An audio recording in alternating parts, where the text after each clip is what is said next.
제가 어저께 첫 예배를 드리면서 저도 한국에서 이렇게 막 상상을 해봤거든요. 저도 처음 하는 앉아서 하는 또 집회이고 휠체어를 이렇게 타고 오는데 이 휠체어가 일단 미제 휠체어여서 좋은 것 같습니다. 근데 상상을 해봤거든요. 이렇게 어떻게 해야 될까, 뭘 어떻게 해야 될까 하는데 그냥 믿음이란 게 원래 그런 것처럼 닥치면 하게 돼 있더라고요. 이렇게 오른팔이 없으면 왼팔로도 먹을 수 있는 거고, 그래서 그냥 하나님 붙잡고 열심히 이제 기도하면서 예배를 준비하고 또 첫 집회를 했는데, 여러분 끝까지 하나님께서 큰 은혜를 우리 가운데 주실 겁니다. 왜냐하면 2023년 어저께 말씀드린 것처럼 굉장히 중요한 때고,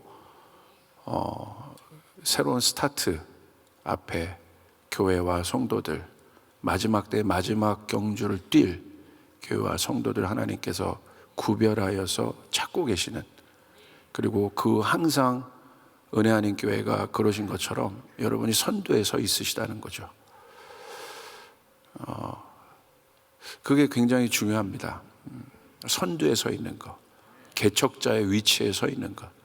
그러니까 선두와 개척자의 위치에 있을 때 여러분이 잘 아는 것처럼 어려워요. 고난이 많습니다. 앞에서 불어오는 모든 파도를 막아야 되고, 그리고 뚫어낼 때 길들이 만들어지고, 그 길을 통하여 수많은 또 사람들이 진군할 수 있는 또 그런 그 원리들이 있는데, 은혜 아닌 교회는 선두에 서 있는 교회라는 거죠. 하나님이 그렇게 부르셨다는 거죠. 그래서 여태까지 오실 때 고난이 많으셨죠? 어려움이 많으셨죠? 그 이유는 하나입니다. 선두에 서 있기 때문에, 길을 만들어내시는 분이기 때문에. 그래서 하나님이 아주 특별한 단계의 레벨들을 요구하시는 거예요. 기존 교회나 기존 성도의 레벨이 아니라 은혜 아닌 교회에게는 아주 특별한 단계의 레벨을 요구하시는 거고, 그런 헌신들을 요구하시는 거고, 그런다는 좀 마음이 있습니다. 그냥 보통 믿음이 아닌 거죠. 특별한 믿음을 갖고 나가는 은혜 아닌 교회에게 하나님께서 3세대 안에 부흥을 다시 한번 주실 것이고, 할렐루야. 영적 진원지, 부흥의 진원지의 역할을 다시 한번 하게 될 겁니다. 그리고 이곳에 이미 어마어마한 우물들이 파져 있는데, 다음 세대들이 일어나서 이 엄청난 유업의 우물들을 다시 파는, 그래서 우리 믿음의 선배님들, 우리 부모 세대가 앞에 이루어놨던 어마어마한 영적 유업들을 받는 어떤 해가 2023년이 될 것입니다. 여러분, 그래서 우리가 지금 준비해야 될 게 뭐냐면, 어저께 우리가 광야에 대해서 얘기했잖아요. 그러니까 광야가 우리에게 주는 시사점은 뭐냐면, 우리에게 주는 교훈은 끝이 아니라는 거죠. 약속의 땅이 있다는 거죠. 그러니까 이스라엘 백성을 하나님께서 구원하실 때 광야를 통과하게 하십니다. 반드시 통과하게 하세요. 어저께 왜 광야로 들어가야 하는지에 대해서 깊이 여러분에게 말씀드렸습니다. 광야는 트레이닝의 장소이죠. 하나님의 사람으로서, 영적인 사람으로서 완전 우리의 라이프 스타일이 바뀌어지는 곳이 광야인 것이죠. 그래서 결국은 이제 약속의 땅으로 들어갈 사람들을 추리는데, 약속의 땅은 여러분이 아신 것처럼 전쟁의 땅 아니겠습니까? 하나님의 약속을 누가 취할 수 있겠습니까? 준비된 자가 취할 수 있는 것입니다. 그래서 광야 시간이 필요한 것이죠. 그런데 애석하게도 광야를 통과하는 사람들이 많지가 않아요. 그 약속의 땅이 있음에도 불구하고, 하나님의 약속이 분명히 있음에도 불구하고 대부분의 사람들이 광야에서 낙오됩니다. 그런데 이 광야를 통과하면서, 여러분, 이 광야를 리더십을 가지고 이스라엘 백성을 이끌었던 사람이 모세인데, 이 모세가 결국 남긴 사람은 누굽니까? 여호수아라는 거예요. 할렐루야. 여호수아가 있기 때문에 약속의 땅을 차지할 수 있었던 것이죠. 그러므로 지금 한국교회와 우리 또 은혜 아닌 교회뿐만 아니라 모든 교회들이 지금 신경 써야 될 건 뭐냐면, 앞으로 엄청난 하나님의 시간들이 우리 가운데 다가올 텐데, 하나님의 약속이, 하나님의 말씀이 성취되는 시즌으로 본격적으로 들어갈 텐데, 어저께 말씀드렸던 것처럼 이전에 한 번도 보지 못했던 하나님의 역사들을 우리가 보게 될 텐데, 할렐루야. 한국도 마찬가지입니다. 통일되지 않겠습니까? 믿습니까? 그런데 통일된다 가정했을 때, 여러분 준비가 안 돼 있을 때 여러분 통일이 만약에 된다면 그것은 재앙입니다. 그러니까 결국 지금 우리 가운데 주시는 다음 세대에 대한 사인은 뭐냐면 여호수아를 준비시키라는 거예요. 리더를 준비시키라는 거예요. 결국 그 리더가 이 모든 것을 취하면서 하나님의 약속을 이룰 것이기 때문에 이 다음 세대 우리 목사님이 마음을 받으시고 하나님으로부터 받으시고 이 다음 세대와 연합하여 나간다는 것은 뭐냐면 다음 세대만 나간다는 것이 아니라 이미 모세처럼 이 모든 것을 뚫고 나온 우리 부모 세대들이 반드시 이제는 기도함으로 여호수아 세대를 남겨야 되는 것이죠. 할렐루야. 이제 본격적으로 하나님께서 이 은혜하나님 교회를 통해서 전 세계를 주도할 여호수아 리더십들이 일어나게 될 줄 믿습니다. 저는 개인적으로 그 세대가 디아스포라 세대라고 믿고 있어요. 언어가 준비되어 있고 그리고 훈련되어 있는 또 문화적인 경험을 갖고 있는 문화가 뭔지를 아는. 그런데 이 디아스포라 세대에게 필요한 것들이 있다고 한다면 그건 뭐냐면요, 외형적인 것은 다 준비가 됐어요. 외형적인 것은 다 준비가 된다. 뭐가 필요하냐면 부모님으로부터 유업을 받아야 되는 것이에요. 할렐루야. 그래서 자녀의 영을 가지고 결국 여호수아가 모세의 유업을 다 받았기 때문에 그것을 이룬 것 아니겠습니까? 굉장히 중요하다는 것이죠. 그래서 이 부모의 이 어깨 위에서 출발하지 않는 여호수아는 없습니다. 만약에 그렇게 출발했다고 한다면 여러분 그것은 압살롬이에요. 그건 반역자들이죠. 그래서 다음 세대들에게 항상 중요한 것은 바로 뭐냐면 부모의 유업을 받고 있느냐 안 받고 있느냐, 영적 유산을 받고 있느냐 안 받고 있느냐, 그것이 굉장히 중요한 것이고 우리 부모님들은 다른 어떤 유산이 아니라 영적 유산을 물려주셔야 되는 것입니다. 아멘. 이것이 굉장히 중요한 것이죠. 저는 그래서 그런 부모 세대와 자녀 세대를 생각할 때 좀 그런 생각을 해봤습니다. 어떤 생각을 해봤냐면 부모와 자녀의 관계가 뭘까 도대체. 자녀들 다 있으시잖아요. 제가 얼마 전에 여기 오기 전에 상담을 좀 받았어요. 어떤 상담을 받았냐면 저희 교회 이제 등록하신 분인데 이제 새 가족 훈련을 받고 계시다가 일이 조금 터졌습니다. 어떤 일이 터졌냐면 딸이 있는데 딸이 갑자기 이제 쓰러진 거예요. 근데 알고 보니까 이제 뇌출혈이 일어난 거죠. 그래서 긴급하게 저희가 그 기도 제목을 받고 중보팀과 함께 저희 온 교우가 같이 기도를 했습니다. 그런데 거의 뭐 골든타임도 다 지났는데 결론을 말하자면 하나님이 놀랍게 지금 회복시켜 주셨어요. 할렐루야. 그 원인은 그 뇌신경에 있는 이 신경이 이제 기형적으로 태생적으로부터 그렇게 돼 있어서 언제든지 터지면 터질 부분이었습니다. 그런데 그게 터진 거죠. 그래가지고 갑자기 쓰러졌고 그러다가 이제 응급실로 가게 됐고 중환자실로 가게 됐고 거의 가망 없는 상태였는데 기적적으로 기도할 때 그 자매가 지금 일반 병실로 여기 오기 전에 지금 들어갔습니다. 할렐루야. 하나님 놀랍게 회복을 시켜주셨어요. 그래서 제가 할 수 있는 건 지금 한국은 코로나 때문에 아직도 자유롭게 면회가 안 되거든요. 그래서 제가 전화로 계속 신방을 하면서 기도를 해드렸어요. 기도를 해드렸는데 그 어머니가 저한테 그러시더라고요. 목사님 한 가지 질문이 있다고. 그럼 어떤 질문입니까? 제가 그랬더니 이 죄책감이 자꾸 든다는 거예요.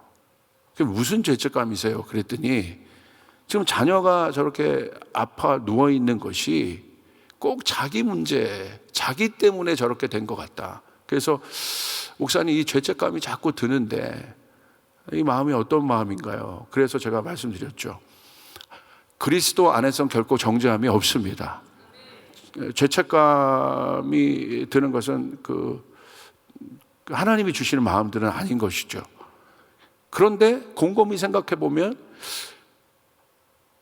어떻게 보면 자녀는 확실한데 자녀가 아픈 것이 나에게 죄책감까지 드는 상황이 이 마음을 누가 느낄 수 있을까?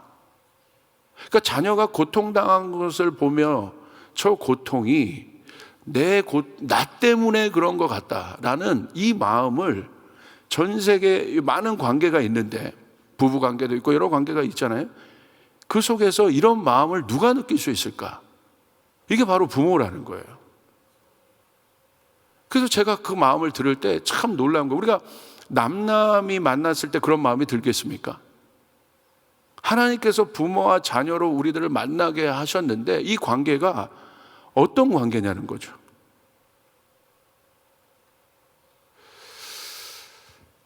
이게 사실 쉽지 않은 문제입니다. 광야를 사실 이스라엘 백성들이 지나가면서 많은 고난들을 겪지 않습니까? 이게 쉽지 않은 거죠. 어떻게 보면 인간적으로는 애굽에 있을 때 잘 먹고 더 잘 살지 않았겠어요? 근데 여러분, 광야에서 그 삶이 쉬운 삶이겠어요? 생고생하는 거예요. 말이 뭐 구름기둥 불기둥 있다고 하고, 여러분 또 뭐 만나와 메추라기를 먹는다고 하죠. 그래서 거기서 우리가 믿음이 있어야 한다고 하지만 실제적으로 생각을 해보시라는 거예요. 뭐 정착이 안 돼 있잖아요. 집이 없잖아요. 그런 속에서 이스라엘 백성이 40년을 다녔다고 한번 생각해 보십시오. 그 고생길을. 이거 쉽지 않은 거예요. 그거를 바라보는 하나님 아버지의 마음은 어땠을까요? 그리고 모세도 지도자인데 아버지의 마음으로 그들을 이끌지 않았겠습니까? 어떤 마음이었을까? 쉽지 않은 마음들이었을 거예요. 여러분도 삶을 살아가실 때 어쩔 수 없이 여러분 고난의 시간들을 통과하셔야 될 때가 있잖아요. 근데 내가 고생하고 어렵고 힘든 거는 그래도 내가 버티면서 이해할 수 있는데, 내가 지금 하고 있는 이 고생 때문에 내 자녀가 그 고생 가운데 들어올 때 그 마음들이 사실은 쉽지 않지 않습니까? 부모의 입장이라면 너 마땅히 너도 내가 고생하니까 너도 고생해야지. 이게 쉽지 않잖아요. 저도 아버지가 이제 목사님이신데 아버지가 은퇴를 하셨습니다. 그리고 제가 중학교 때 이제 원래 그 항해 사셨어요. 전 세계를 다니신 항해 사셨는데 미국에서 예수님을 만나셨어요. 그리고 급작스럽게 이 배에 계시면서 성령님을 만나신 거예요. 그래서 장신대 신대원에 들어가셔서 이제 사역자 길로 갑자기 레디컬하게 돌아서게 된 거죠. 그때부터 저희 집은 생고생으로 들어가는 거예요. 저희 아버지가 개척신앙이시거든요. 그때부터 고생문이 어떻게 보면 열린 거죠. 예수 믿는데. 어떻게 보면 저희 아버지가 저희 가문, 저희 집안 안에 있었던 예수 믿는 사람이 없었거든요. 심지어 우리 외가 쪽으로는 그 절까지 지었던 집이었는데 나중에 알고 봤더니 그 어마어마한 그 세대와 세대와 세대와 세대를 걸친 저주 아니겠습니까? 그 저주를 저희 아버지가 예수 믿고 끊어낸 거예요. 할렐루야. 쉬웠겠냐는 거예요, 그게. 애굽의 그 450년 가까이 된 그 어마어마한 시간들을 끊어내는 것이 쉬웠겠냐는 거예요. 그래서 우리 하나님께서 저희 아버지를 통해서 지금은 이제 믿음의 3대 4대가 됐는데 저희 집에 저희 가문의 목사들이 정말 많이 이제 배출되기 시작했는데 저희 아버지가 그 깃발을 들면서 나오시기까지가 이거 쉽지 않은 거죠. 그런데 그렇게 하면서 저희 가문이 확 기울었어요. 저희 어머니는 그때 예수님을 잘 모르실 때여서 참 두 분 간의 어려운 시간도 많이 보내셨습니다. 그러면서 저희가 아버지가 이제 그 신학교를 다니면서 어려운 생활들 하셨기 때문에 갑자기 모든 가세가 다 기울어지고 그 저희가 원당에 고양시 원당에 있었는데 그 원당의 그 단칸방에서 아버지가 신학생 생활을 하셨는데 거기에 저희가 갈 수밖에 없는 모든 것이 약간 롱 스토리가 있는데 짧게 말하면 하루아침에 바닥으로 갈 수밖에 없는 그런 상황이 됐죠. 누가 저를 보면 고생 하나도 안 해 보이는 얼굴이라고 하는데 여러분 나름 고생했습니다. 할렐루야. 예, 고생했습니다. 그래서 어느 날 어느 정도 바닥이었냐면 아버지가 그러더라고요. 중학교 때 저를 보고, 지훈아 이제 우리는 올라갈 일만 남았다. 그 말은 더 이상 내려갈 데가 없다는 거예요. 정말 바닥인 거죠. 저도 깜짝 놀랐어요. 저희 할머니가 저희를 또 많이 이렇게 도와주셨고 같이 살았는데, 저희 식구도 어려운데 아버지가 친척, 어려운 형제들이 있었어요. 우리 또 원 친척에 우리 사촌형들이 있었는데, 그 사촌형들도 어렵다고 그 단칸방에 다 데리고 온 거예요. 할렐루야. 야, 예수 믿고 이게 쉽지가 않은 거죠, 이 시간들이. 제가 한참이나 중학교 사춘기 나이인데, 여러분 사춘기가 무서운 거 아시죠? 왜 무섭습니까? 나는 삐뚤어 갈 테다 하면 그냥 삐뚤어 가는 거예요. 마음 먹기에 달려 있는데 굉장히 그 민감한 나이에 그런 일들이 저에게 거쳐진 거죠. 근데 그때 저희 아버지가 해주신 게 있어요. 그 고난의 시간들을 통과하며 저희 아버지가 어떤 노력을 하셨냐면, 신학교 갔다 오시면 오후에 시간이 남습니다. 그러면 제가 생각할 때 그때 저희가 민감한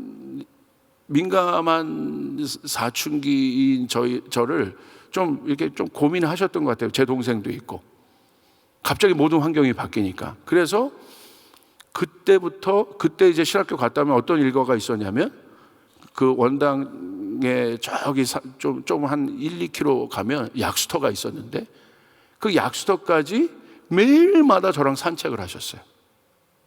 3년간을요. 매일. 그러면서 이제 그 약수터까지 가시면서 저한테 많은 질문들을 하세요. 어떤 질문들을 하냐면, 지훈아 너 한국교회를 어떻게 생각하냐? 무슨 한국교회를 제가 어떻게 생각합니까? 그러니까 제가 어림에도 불구하고 굉장히 어린애 취급을 하지 않고 굉장히 인격적인 대우를 하시면서 그 약수터 거리를 하루도 빠지지 않고 항상 산책을 하셨어요, 저희랑. 그래서 제가 어떻게 보면 그 시간이 굉장히 춥고 어두운 시간인데, 저에게는 그 시간들이 어둡지 않아요. 힘들지 않아요. 그때 정말 많은 이야기들을 해주셨어요. 저도 질문하고. 그리고 돌아오는 길에 이제 슈퍼마켓에 들려서 비비빅을 하나 꼭 먹는 게 저희 순서였습니다. 순서요. 그리고 나서 이제 아버지가 이제 개척을 시작하셨습니다. 본격적으로 부목사로 계시다가 이제 개척을 하셨는데, 아버지가 이제 해외 선원 생활을 하셔서 나그네에 대한 마음이 많습니다. 그때 아버지가 이제 개척하신 교회 이름도, 그러니까 고생하는 이름만 만드세요. 필그림 교회, 순례자 교회 아니겠습니까? 그러니까 순례자들만 와요, 교회에. 그러니까 1990년대 초반이었으니까 그때 이제 한국에 외국인 근로자들이 한참 많이 올 때입니다. 그 아버지가 이제 저희가 이제 파주 금천에서 아버지가 개척을 하셨는데, 그 교회 차를 갖고 이렇게 이제 한 바퀴 동네를 도시면 외국인 근로자들을 잔뜩 채워갖고 오시는 거예요. 그래서 저희 교회가 어느 날 보니까 외국인 근로자들로 교회가 가득 찼어요. 한국 교회인데. 어느 정도 가득 찼냐면 한 100여 명 모이더라고요. 그래서 매 주마다 그들 위한 예배가 있었고, 정말 놀라운 하나님의 축복의 시간들이 있었습니다. 근데 이제 문제는 뭐냐면, 이들이 예수님 만나면서 뭐 이란에서도 오고 스리랑카에서도 오고 인도에서도 오고 필리핀에서도 오고 뭐 여러 군데서 왔거든요. 이들이 예수님을 제대로 만나면서 헌신하기 시작하시는 거예요. 헌신. 그래서 어느 날 저희 아버지가, 저희 교회가 있었고 교회 옆에 사택이 있었는데 붙어서 상가에 있는 교회였는데, 갑자기 큰 그 여행 가방을 가지고 인도 형제와 함께 들어오는 거예요. 들어오더니 저한테 뭐라고 하냐면, 오늘부터 이 인도 형제는 우리와 함께 살 거다. 어디서 살 거냐면 네 방에서. 할렐루야. 왜 제 방에서 인도 형제? 그래서 제가 인도 형제랑 3년을 살았어요. 제 방에서. 여러분, 사는 게 쉽지 않은 거 아시죠? 일주일에 한 번 만나서 주님이 Jesus loves you 이렇게 얘기하는 건 쉽지만, 사는데요, 꼴보기 싫은, 얼마나 꼴보기 싫은지. 뭐 제 로션을 왜 이렇게 씁니까? 예. 그러니까 그렇게 살았어요. 근데 이 인도에 있는 이 형제가 나중에 인도의 펀잡 지방으로 돌아가서 거기서 지금 목사님이 돼서 훌륭한 목회를 하고 계십니다. 할렐루야. 그러더니 이제 두 번째, 할렐루야. 3년을 그렇게 살았죠. 제 청년 때. 두 번째는 누가 왔냐면 또 여행 가방을 갖고 오시는데 필리핀 형제랑 들어오신 거예요. 오늘 이 필리핀 리또가, 형제 리또가 우리와 함께 살 것이다. 왜냐하면 이제 예수님의 제자가 되기 위해서 이제 직장을 그만둔 거죠. 그래서 공부도 해야 되고. 그래서 어디에서 살 거다? 네 방에서. 할렐루야. 그래서 제가 필리핀 형제랑 3년을 살았어요. 이것 또한 쉽지 않았습니다. 이 형제가 지금은 또 필리핀에 돌아가서 안티폴로라는 곳에서 또 크리스찬 교수님들을 또 섬기는 또 그런 특수 사역을 하고 있는 목사님이 되셨습니다. 할렐루야. 여기서 끝나지 않습니다. 또 큰 여행 가방을 갖고 왔는데 이번에는 키가 아주 큰 검은 형제가 들어왔는데 나이지리아 형제가 들어왔어요. 하디슨이라는 나이지리아 형제가 왔는데 오늘도 그 멘트 아시죠? 오늘 이 형제가 하디슨이 오늘 우리랑 함께 살 것이다. 어느 방에서? 네 방에서. 그래서 3년간 또 살았어요. 그래서 이 하디슨이라는 형제가 나이지리아로 지금 돌아가서 아주 신실한 크리스찬 사업가가 되었습니다. 자, 여러분 생각해 보세요. 여러분 지금 박수 치시면서 되게 목사님 잘했습니다 이렇게 제가 간증처럼 얘기하지만 쉽지 않은 시간이었다는 거예요. 어려운 시간이었다는 거예요. 왜? 그리고 저희 아버지가 개척교회를 했기 때문에 토요일마다 제가 청소를 해야 됐어요. 여러분 교회 청소하는 게 이게 쉽지가 않아요. 남들은 다 나가서 노는데 저는 교회 청소를 하고 있는 거예요. 그리고 교회 사람이 없으니까 제가 복사도 해야죠. 주보도 뭐 아버지가 타이프 친 거 제가 해야죠. 교회 그때는 의자가 없었습니다. 얼마나 나중에는 제가 그 하기가 싫은지 방석을요 던지면서 깔았어요. 이렇게 막. 근데 제가 그런 거 안 해도 되는데 제가 했잖아요. 그런 사람들이랑 외국인 근로자들이랑 안 살아도 되는데 그렇게 살았잖아요. 쉽지 않은 시간이었다는 거예요. 지금 생각해 보면 하나님의 은혜고 하나님의 인도하심인데 그 여정을 통과하는 것이 쉽지 않았다. 그 고난의 시간을 통과하는 것이 쉽지 않았다는 거예요. 그럴 때 제가 이제 아비가 되고 담임 목사가 되고 어느덧 지도자의 자리에 서 보니까 근데 그런 시간들을 아버지의 시간들이 회고가 돼요. 그때 아버지는 어떤 마음이었을까? 아버지가 이제 개척교회 하면서 한 명의 사람들이 들어올 때 어떤 마음이셨을까? 저도 개척을 했거든요. 제 뒤에서 지금 휠체어를 끌어줬던 우리 집사님이 제 친구인데 우리 집사님 그 사무실에서 제가 개척을 했습니다. 한 명이 들어올 때 너무너무 소중하잖아요. 개척할 때. 근데 그때 동시에 드는 생각이 아버지가 떠오르는 거예요. 아버지가 그 길을 가셨잖아요. 그 힘든 길을. 오늘 이 부분에 대한 아주 중요한 우리 안에 아버지와 아들의 관계 속에서 우리가 생각해야 될 것들이 있는데 어떤 것들을 생각해야 되냐면 제가 청년 사역을 거의 한 30년 했거든요. 전도사까지 다 포함해서. 지금도 저희 교회가 다음 세대에 올인하고 있는 교회고 그 청년들이 저희 교회 정말 많습니다. 부흥되고 거기 아무래도 올인하니까 청년들을 중점으로 이제 3세대가 이렇게 모여있는 교회인데 청년들을 보면요 다 어떤 마음들이 있냐면요 상처들이 많아요. 근데 이 대부분의 상처들이 어디서 오는 상처냐면 가정에서 오는 상처들이에요. 이 상처가 결국 이 청년들 안에 뭐를 깨냐면 정체성을 깹니다. 그러니까 어떤 고민들이 있냐면 이 건강한 가정에서 자라지 않은 청년들은요 그 안에 존재적인 고민이 있어요. 자기 정체성에 대한 존재적인 고민이 있어요. 그래서 성공해도 공허한 거예요. 힘든 거예요. 어려운 거예요. 방황하는 거예요. 그 존재적인 문제가 풀리지 않는 겁니다. 그래서 여러분, 교회가 왜 중요하냐면, 어떤 청년은 아버지가 알코올 중독자고, 쉽지 않은 시간들을 막 보낸 청년들이 너무나 많거든요. 그 가정으로 인해서. 그 상처가 막 겹겹이 쌓이는 거죠. 그 안에 막 고아의 영이 있는 거예요. 겉으로는 굉장히 화려하고 잘 나가는 것 같지만 그 안에 굉장히 고아된 마음이 있어서 하나님의 사랑을 온전히 받아들이지 못해요. 그러니까 복음이 그 안에서 온전히 풀려지질 않아요. 이건 누가 풀어줘야 되냐면 가족이 풀어줘야 돼요. 근데 그 가족이 어렵잖아요. 힘든 가정이잖아요. 그래서 여러분, 교회가 왜 중요하냐면, 여러분, 하나님이 왜 교회를 가족 공동체로 주셨겠습니까? 사단이 이 땅에 와서 했던 가장 강력한 일 중에 하나는 가족을 깬 거예요. 아담과 하와를 깬 것이죠. 그리고 그 죄의 DNA가 여러분, 가인과 아벨로 와서 형제가 형제를 죽이는 일, 갈등과 분열들이 일어나기 시작했지 않습니까? 그 죄의 결과잖아요. 그래서 그 위로부터 오는 어마어마한 그 죄의 DNA로 인하여 깨진 가정, 또 깨진 관계 속에서 아파하는 수많은 사람들이 있는데, 그 사람들이 회복할 곳은 교회밖에 없습니다.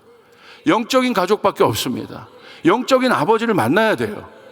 할렐루야. 영적인 가족을 만나야 돼요. 그게 대안이에요.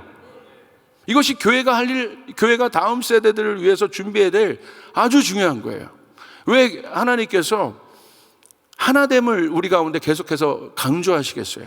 여러분, 성경에도 보면 성령이 두나미스로도 역사하지만 코이노니아로도 역사하지 않겠습니까? 그것은 뭐예요? 하나 되는 거죠. 공동체로 하나 되는 것이죠. 그 공동체가 하나 되기 시작할 때 그 안에 아픈 자들이 없었습니다. 가난한 자들이 없었습니다. 할렐루야. 어떻게 그럴 수 있겠습니까? 그것은 바로 예수 그리스도의 피로 인해서 우리가 주 안에서 가족이 되었다는 거예요. 할렐루야. 그것이 중요한 거죠. 그 마음이 있기 때문에, 그 마음이 있는 교회는요, 청년들이 부흥합니다. 청년들이 부흥하는 건요, 다른 이유가 없어요. 화려한 시설, 힐송 같은 예배를 해야 되고, 그건 부수적인 거예요. 물론 문화적으로 그들에게 접근한 것도 굉장히 중요하지만, 청년이 부흥하는 교회의 특징을 가만히 보면 딱 하나입니다. 가족의 DNA가 있습니다. 그리고 영적 아버지가 있습니다. 그러니까 아버지의 마음이 있는 곳에 하나님의 청년들을 보내세요. 문화가 있는 곳에 청년들을 보내는 것이 아니라 아버지의 마음이 풀려진 곳에 하나님께서 청년들을 보내신다는 거예요. 그리고 그들을 고쳐가기 시작하세요. 회복하기 시작하세요. 근데 어떤 것을 회복하기 시작하냐면, 그 안에 겹겹이 쌓여있는 오해들을 풀어가시는 거예요. 그 상처들을 풀어가세요.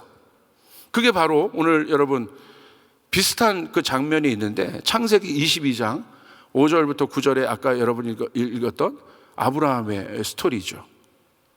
여러분, 아브라함이 이제 하나님으로부터 명을 받지 않습니까? 명을 받습니다. 어떤 명을 받냐면 이삭을 드리라는 거예요.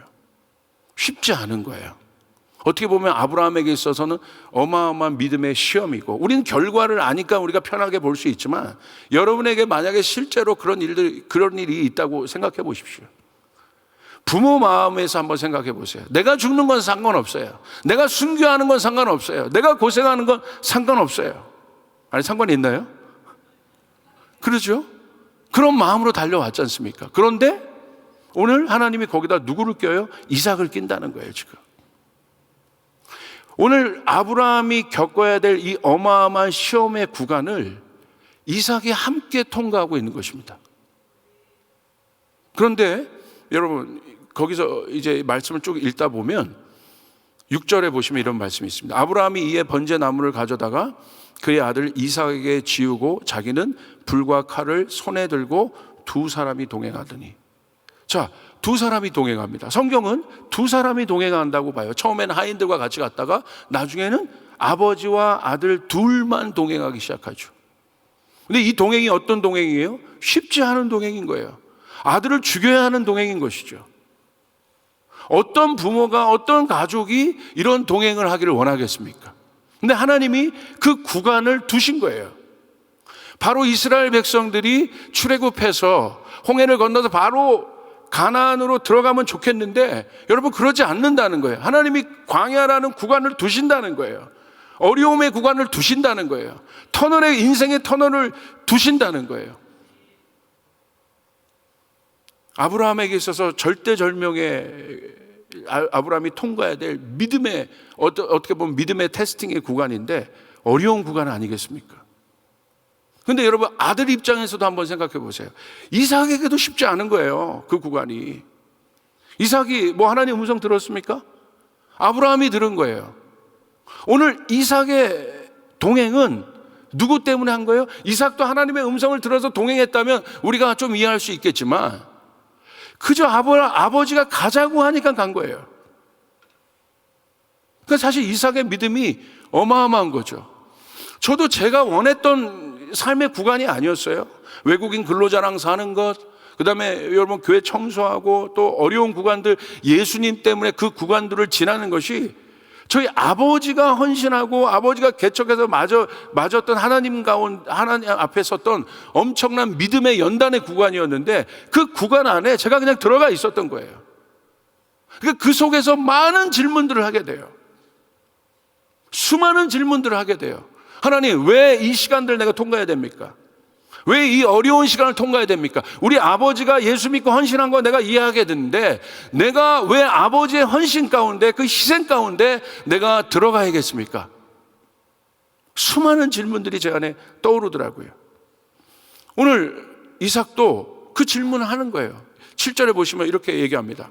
이삭이 그 아버지 아브라함에게 말하여 이르되 내 아버지여 하니 그가 이르되 내 아들아 내가 여기 있노라. 이삭이 이르되 불과 나무는 있거니와 번제할 어린 양은 어디 있나이까? 질문하는 겁니다. 지금 이삭도 점점 이상해지는 거예요. 마음들이. 아, 이거 뭐지? 처음에는 그냥 스타트했다가 아버지가 가자고 하니까 갔다가 양이 없는 거죠. 분명히 지금 정황을 보니 하나님 앞에 예배드리러 제단을 쌓고 예배드리러 가는데 양이 없는 거죠. 근데 이삭이 질문하는 거예요. 그런데 8절에 보시면 아브라함이 이렇게 얘기합니다. 아브라함이 이르되 내 아들아 번제할 어린 양을 하나님이 자기를 위하여 친히 준비하시라고 두 사람이 함께 나아가서 아브라함은 딱 이 말합니다. 양? 아브라함은 알고 있잖아요. 이삭 네가 양이야. 너를 잡아야 돼. 그렇게 말 못하는 겁니다.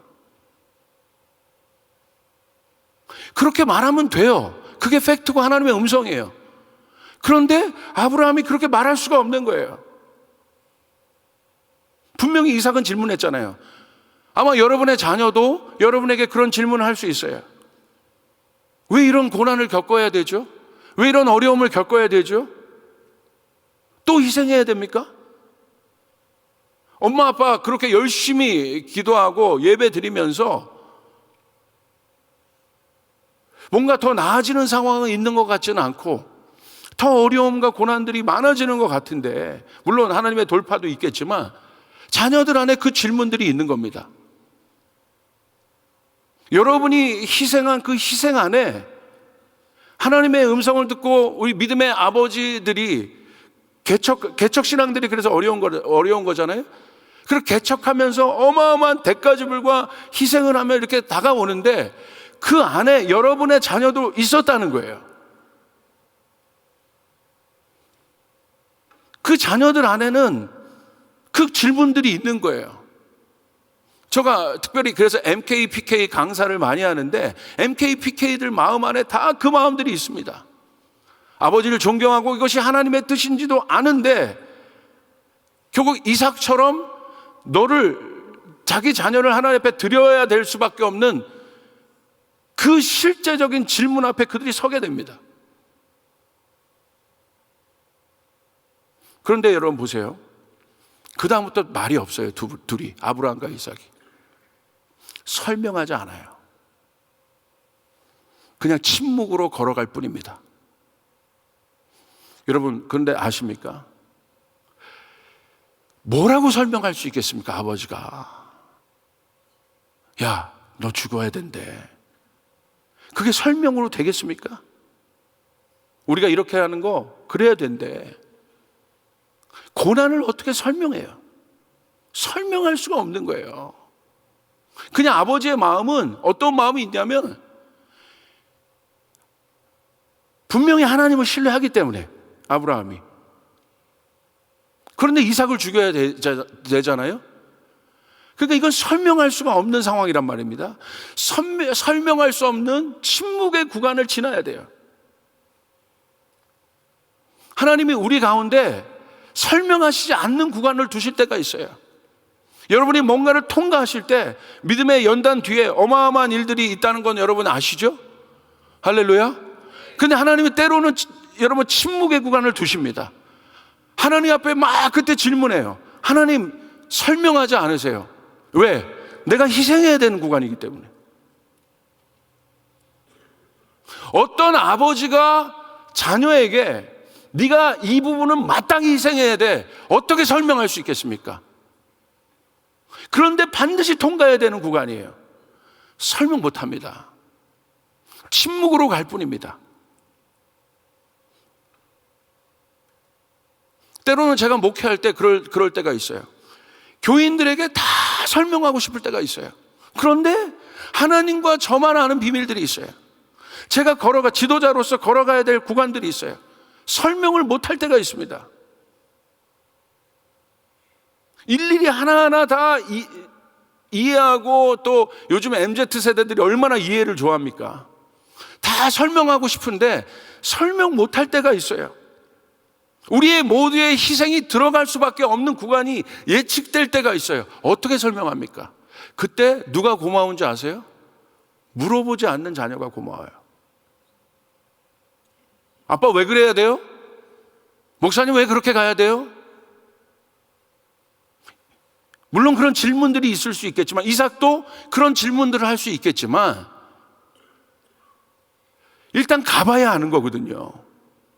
아브라함도 그 구간 끝에 가봐야 아는 거잖아요. 우리의 믿음의 연단들이 그런 것 아니겠습니까? 가봐야 아는 거죠. 여러분, 은혜 아닌 교회가 여태까지 그 믿음으로 오지 않았어요? 가봐야 아는 믿음. 할렐루야.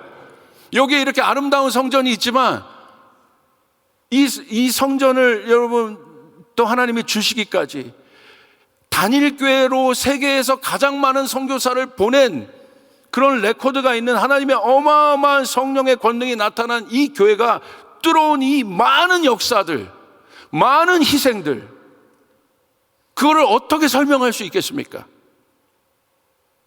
놀라운 것은요, 이 교회 안에 그 유업이 있다는 사실을 여러분 믿으시길 바랍니다. 할렐루야. 어떻게 통과오셨어요? 하나님이 아버지라는 거 하나 때문에 오신 거예요. 하나님 아버지는 우리에게 좋은 것을 주시는 분이시다. 하나님 우리에게 가장 좋은 것을 주시는 분이시다. 여러분 믿습니까? 하나님이 우리 아버지라는 거, 우리가 그분의 자녀라는 거. 여러분 이삭을 한번 보십시오. 아니, 예수님을 한번 보십시오. 예수님이 반드시 지나야 되는 구간이에요. 십자가를 지고 가시는 구간. 얼마나 많은 질문들이 있었겠습니까? 근데 하나님이 뭐라고 설명해줘요? 예수님에게. 야, 아들 예수야, 네가 죽어야 돼. 자, 하나하나 내가 구약의 율법에 맞게 네가 이걸 다 이루어야 되는 거거든. 하나님 아버지가 그걸 설명하셨겠습니까? 아들 예수님이 뭐라고 얘기하세요? 겟세마네에서 그렇게 묻잖아요. 아버지의 뜻이 아니라면 이 잔을 지나가게 해주십시오. 그런데 다시 뭐라고 얘기합니까? 아버지의 뜻이라면 따르겠다는 거죠. 우리가 예수 그리스도를 통해서 뭘 볼 수 있어요? 진정한 아들됨이 무엇인지를 볼 수 있어요. 아들이 무엇인지를 볼 수 있어요. 예수 믿고 구원받은 우리들이 하나님의 자녀인데, 진정한 하나님의 자녀가 어떤 자녀인지 예수님의 그 마지막 고난의 그 구간을 통과할 때 하나님 아버지 설명 안 하셨다는 거죠. 예수님이 성숙한 아들이신 거예요. 그걸 우리 뭐라고 해야 선십이죠. 고아의 영이 있는 사람들은 절대 여러분 이 구간 통과하지 못합니다. 왜? 아버지를 신뢰하지 않기 때문에. 예수님이 그 구간을 통과할 수 있었던 건 예수님의 어떤 신념과 믿음, 어떤 그런 것들이 아니고요, 아버지가 좋은 아버지라는 것이라는 오직 한 신뢰일 뿐이에요. 할렐루야. 그래서 질문이 있어도 참는 거죠. 그 질문의 모든 답, 우리 안에 있는 수많은 고난의 문제들, 어려운 문제들이 있지 않습니까? 우리가 수많은 질문들을 아버지 앞에 할 수밖에 없어요. 근데 하나님은 답하지 않으십니다.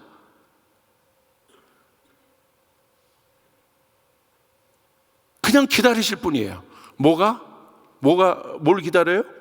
우리 안에 진정한 sonship이 일어나기를, 아들됨이 일어나기를.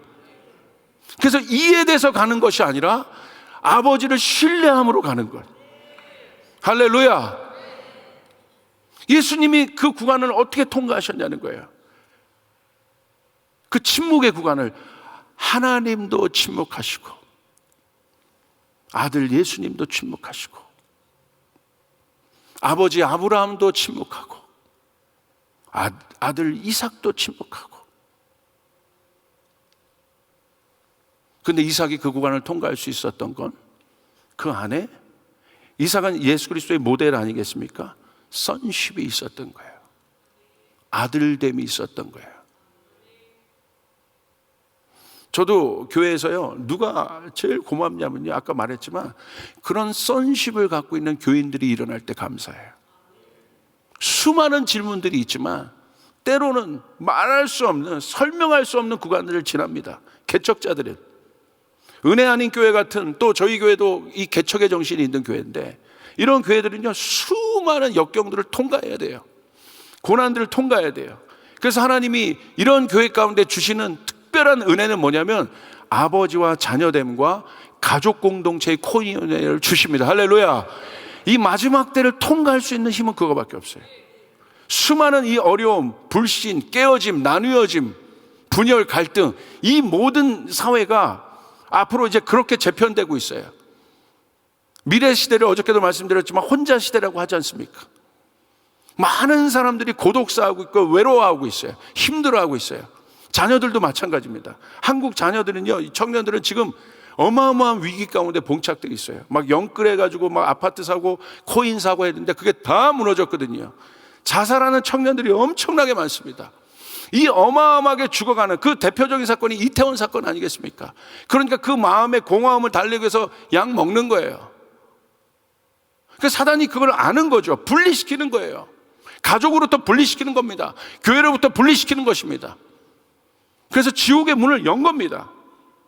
그래서 그렇게 수많은 160명 가까이 청년들이 죽었을 때 정말 제가 성전에 나와서 오열하여 울었어요. 하나님, 저 영혼들 살리게 도와주시옵소서.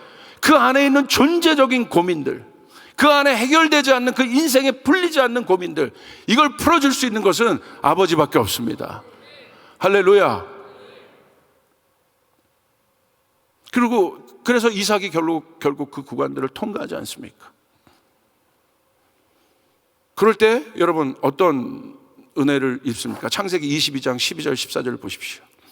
사자가 이르시되 그 아이에게 내 손을 대지 말라, 그에게 아무 일도 하지 말라. 내가 내 아들 독자까지도 내게 아끼지 아니했으니 내가 이제야 내 하나님을 경외한 줄 아노라. 엄청난 시험을 통과했습니다. 그리고 드디어 하늘문이 열립니다. 그리고 13절에 아브라함이 눈을 들어 살펴본 즉 한 순양이 뒤에 있는데 뿔이 수풀에 걸려 있는지라 아브라함이 가서 그 순양을 가져다가 아들을 대신하여 번제로 드렸더라. 아브라함이 그 땅의 이름을 여호와 이레라 하였으므로 오늘날까지 사람들이 이르기를 여호와의 산에서 준비되리라 하더라. 할렐루야. 하나님이 준비하신 것이죠. 하나님의 기적을 본 것이죠. 역사를 본 거죠. 누가? 아버지와 아들이. 사랑하는 여러분, 제가 받는 감동은 어저께도 말씀드렸지만 여기에 수많은 대가지불하며 희생하며 이 어마어마한 시간들을 통과해 온 믿음의 아비들이 여기 있습니다. 그런데 여러분, 하나님이 여러분에게 주시는 은혜는 뭐냐면 여러분을 통하여 반드시 이삭이 일어날 거라는 거예요. 할렐루야. 하나님이 그러기로 작정하셨어요. 그 희생과 대가지불을 하며 때로는 멈추고 싶고 끝내고 싶고 여기서 정말 어떻게 그런 어마어마한 선교와 이 사명을 감당하셨습니까?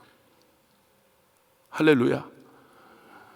한 명 파송하기도 힘든 그 선교사를 전 세계 가운데 지금도 그렇고 그 어마어마한 신간을 통과하여 달려온 여러분에게 하나님이 주시는 것은 그 유업을 이을 수많은 질문들이 있었지만 성숙한 선십을 가지고 일어날 자녀들이 일어날 것입니다. 할렐루야. 그리고 그 아브라함의 유업을 결국 이삭이 언약의 아들로 받지 않습니까? 그리고 이삭이 섰기 때문에 야곱이 있을 수 있었고, 이삭이 거기서 페일했으면 야곱이 있을 수 없습니다. 야곱이 섰기 때문에 요셉이 있을 수 있었고, 여러분을 통하여 이 믿음의 계보가 계속해서 다음 세대까지 연결될 것입니다.